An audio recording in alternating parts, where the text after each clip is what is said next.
This is part 3 of this timing belt replacement series. If you need to watch part 1 or 2, please find the links in the about comments. Next, I'm going to try to set the tensioner in place. I do not think the tensioner, the last one, was installed properly. The spring seemed to have had no load on it. So I'm going to mess with it a little bit and see if I can figure out how that spring goes on and show you that. Alright, next I'm going to set the tensioner pulley in place. You see there's a screw to the right of the big screw that comes out. And this tensioner pulley, that little spring that sticks out the end catches on that screw. Then you use an Allen wrench, swing it clockwise.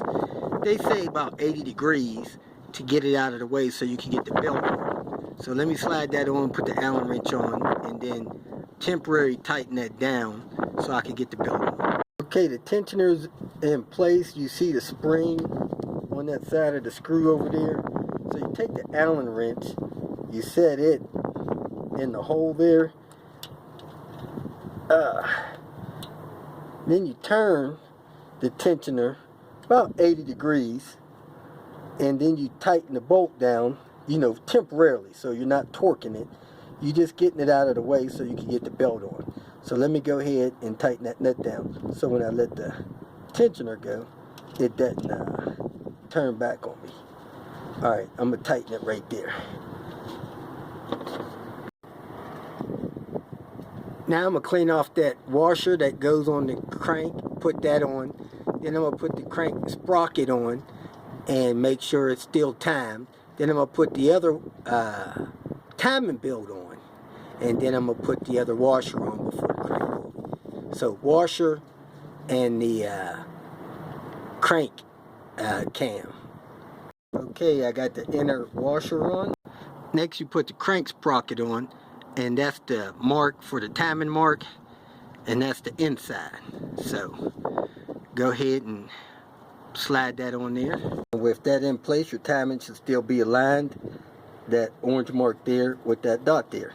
So now I want to slide the belt on. When you put the timing belt on, you start at the crank, you go up to the intake cam, take as much slack out as you can, you go over to the exhaust cam, still keeping the slack out, then you come back down to the crank, and all of your slack should be on this side of the belt where the tensioner is. So let me put the belt in place. Of course, you want to compare your new and your old belt, make sure they're the same size, and I don't know, that may be arrows telling you that this side of the belt goes in. Not that that would matter, but if it is, you could read your belt parts.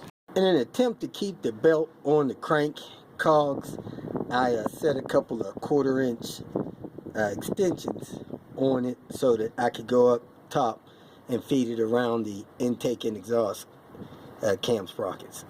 Well, I tried to get the belt on, but I couldn't, and when I looked, it appears that the intake cam moved a little bit, almost a tooth. So I'm going to rotate that a little bit counterclockwise with this hammer and this boxed in wrench on there. Just tap it until it gets back aligned. Couldn't get on exhaust cam with the tensioner on, so I had to pull it.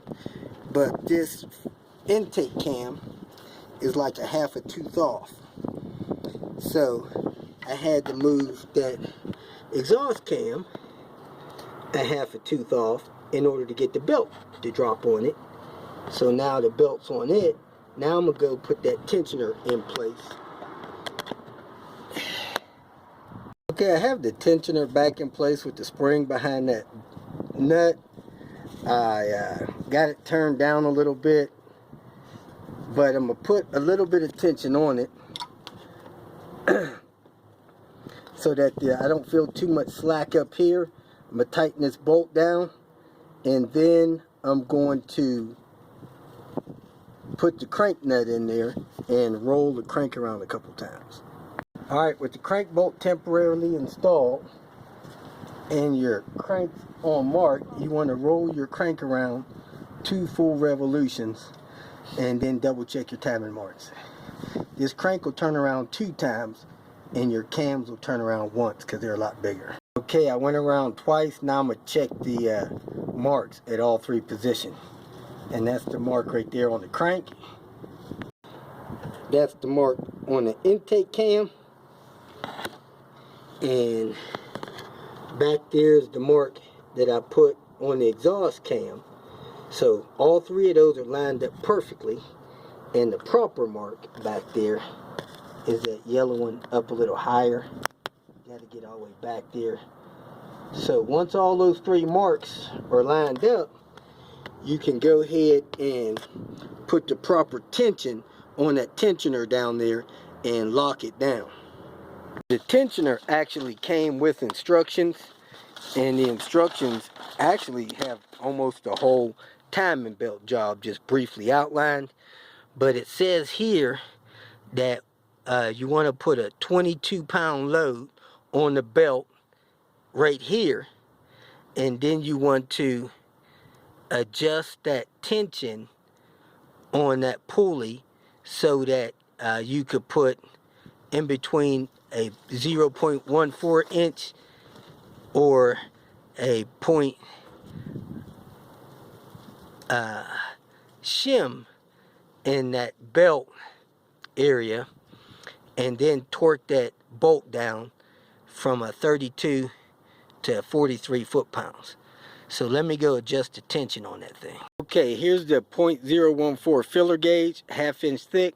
They want me to put a little pressure on the belt, put that filler gauge in there, and adjust that roller so that that filler gauge is snug, and then tighten the bolt down. To be honest with you, I really didn't understand this whole tensioner thing with the this filler gauge. So I tightened the belt so that I could barely wiggle the belt, and it doesn't have much slack in it when I push on it here or when I push on it here. Very little slack.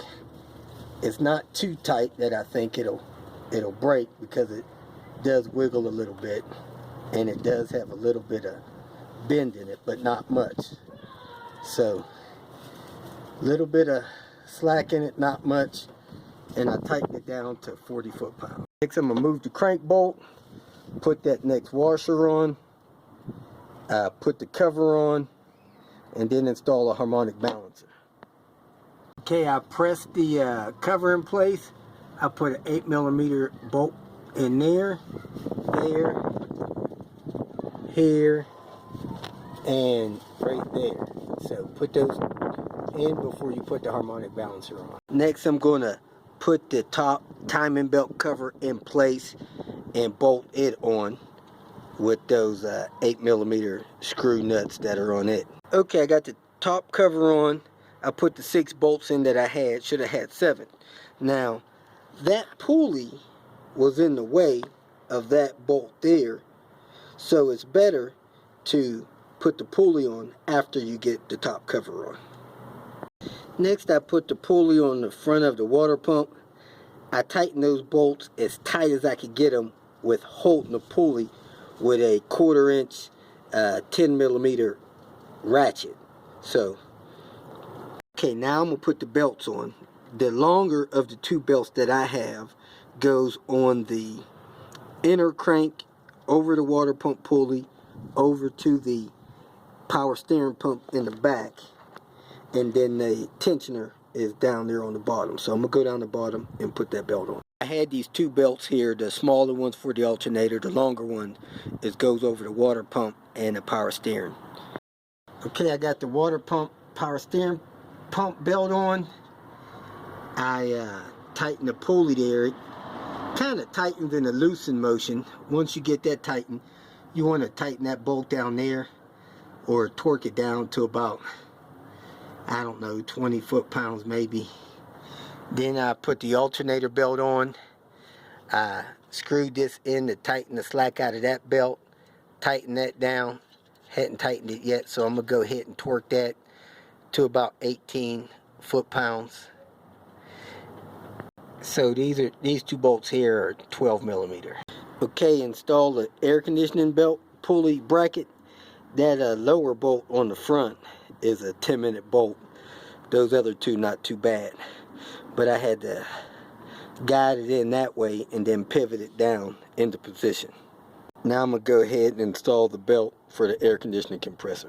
I put on the air conditioning belt after the pulley. Then I installed that water hose back there. This water hose right here to the radiator. Now I'm going to fill up the radiator through that cap. Okay, I filled up the coolant, said my little prayer, hit the starter, and it's running nice and quiet. So you want to come under the vehicle, check for oil leaks and for coolant leaks, and then the next day you want to top off your coolant. It's probably a little low, but the system will have to burp. And look at your fan belt, see if you're vibrating, getting a little bit of noise off of one of these belts or tensioners or something. If you feel that this information was useful, please like it and share it with your social media friends. You can subscribe to my channel so that you will get notifications of future videos that I post. You can follow me on Twitter, and if you need to contact me directly, please visit my website. And if you have any questions, leave them below, and someone or myself will reply to them. Again, thank you very much for watching.